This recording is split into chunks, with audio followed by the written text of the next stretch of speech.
നമസ്കാരം. ഞാൻ ലക്ഷ്മി. സ്വരലയയിലേക്ക് സ്വാഗതം. ഇപ്പം നമ്മൾ സ്കൂൾ റീഓപ്പൺ ചെയ്യുന്ന ടൈം ആവാറായി ജൂണിൽ. അപ്പം LKGയിലൊക്കെ പ്രീ KGയിലൊക്കെ കുട്ടികളെ ചേർത്തിയിട്ടുണ്ടാവും പാരൻസ്. അപ്പം കുട്ടികളെക്കാളും ടെൻഷൻ ഈ പാരൻസിനുണ്ടാവും. അപ്പം അവർ പറഞ്ഞ് മനസ്സിലാക്കി കൊടുക്കണം. അമ്മയെപ്പോലെ തന്നെ മോനെയോ അല്ലെങ്കിൽ മോളെയോ സ്നേഹിക്കുന്ന ഒരു ടീച്ചറുണ്ടാവും സ്കൂളിൽ. മോന് ഒരുപാട് കാര്യങ്ങൾ പറഞ്ഞു തരും, നിറയെ കഥകൾ പറഞ്ഞു തരും, പാട്ട് പാടിത്തരും. പിന്നെ കളിക്കാൻ അവിടെ ഒരുപാട് കൂട്ടുകാരുണ്ടായിരിക്കും.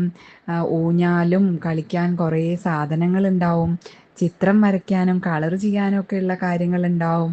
അങ്ങനെയൊക്കെ പറഞ്ഞ് സ്കൂളിനെ പറ്റിയിട്ടൊരു നല്ല ചിന്ത ആ കുഞ്ഞിൻ്റെ മനസ്സിൽ ഉണ്ടാക്കിയെടുക്കണം.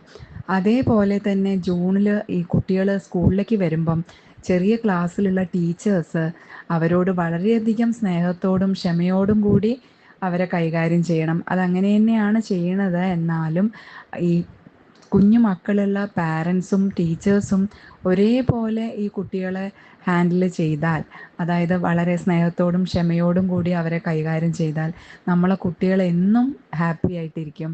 അവർ ജൂൺ മാസത്തിൽ സ്കൂളുകളിലുള്ള കരച്ചിലുണ്ടാവില്ല.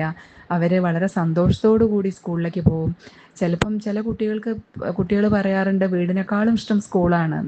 അങ്ങനെ ആ രീതിക്ക് എല്ലാ കുഞ്ഞുങ്ങളും പറയുന്ന ഒരു ഇത് ആയി വരും. അതുകൊണ്ട് ജൂൺ മാസം ആകുമ്പോഴേക്കും കുഞ്ഞുങ്ങളെ സ്കൂളിലേക്ക് പോവാൻ തയ്യാറെടുപ്പിക്കേണ്ടത് രക്ഷിതാക്കളാണ്.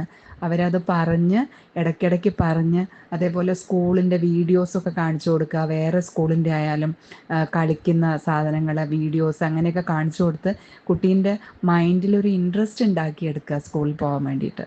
അങ്ങനെ ചെയ്താൽ നമ്മളെ കുട്ടികൾ എപ്പോഴും ഹാപ്പി ആയിട്ടിരിക്കും സ്കൂളിൽ.